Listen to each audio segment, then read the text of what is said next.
Assalamualaikum warahmatullahi wabarakatuh. Perkenalkan, nama saya Wisnu Fajar Kristanto dari Fakultas Hukum semester 5 dengan nomor NPM 2174201078. Di sini saya akan mempresentasikan tugas hasil dari mata kuliah perbandingan hukum pidana dengan dosen pengampu Pak Ibrahim Fikma Edrisi SH.MH.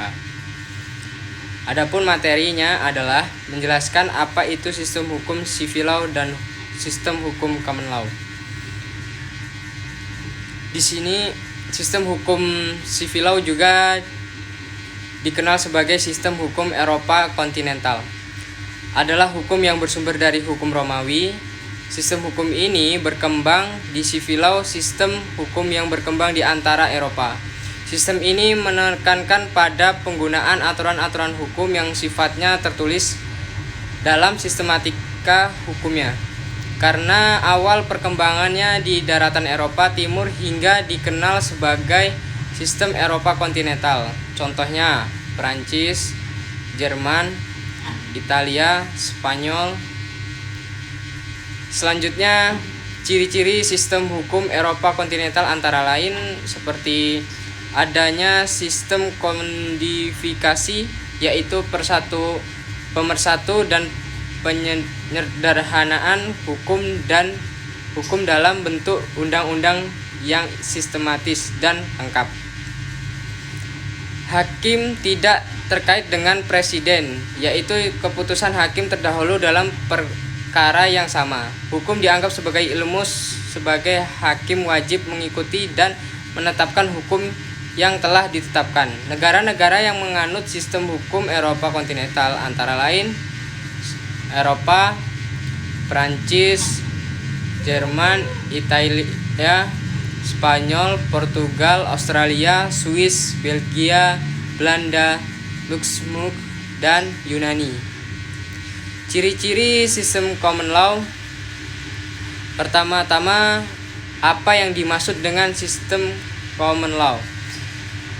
Istilah common law adalah berasal dari bahasa Perancis, comme ley, yang merujuk pada adat kebiasaan di Inggris yang tidak tertulis dan yang melalui keputusan-keputusan hakim dijadikan berkekuatan hukum. Ciri atau karakteristik dari sistem common law adalah jurisprudensi sebagai sumber hukum utama. Dianutnya doktrin state this sistem presiden, advice system dalam proses peradilan. Adapun ketiga, karakteristik common law sistem akan kami jelaskan satu persatu, yaitu jurisprudensi sebagai sumber hukum utama. Ada dua alasan mengapa jurisprudensi dianut dalam sistem common law, yaitu alasan psikologis.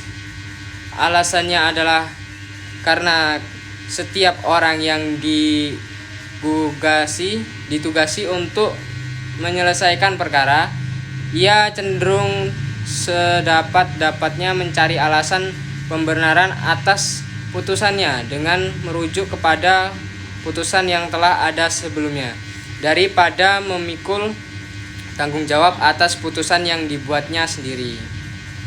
Alasan praktis, diharapkan adanya putusan yang seragam karena sering diungkapkan bahwa hukum harus mempunyai kepastian daripada menonjolkan keadilan pada setiap kasus konflik.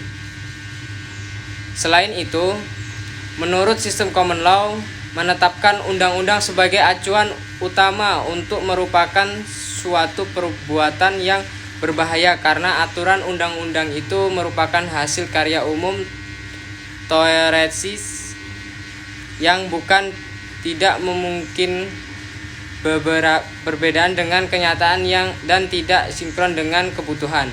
Lagi pula dengan berjalannya waktu, undang-undang itu sudah tidak sesuai lagi dengan keadaan yang ada sehingga memerlukan intervensi pengadilan. Sekian dari saya. Billahi taufiq wal hidayah. Wassalamualaikum warahmatullahi wabarakatuh.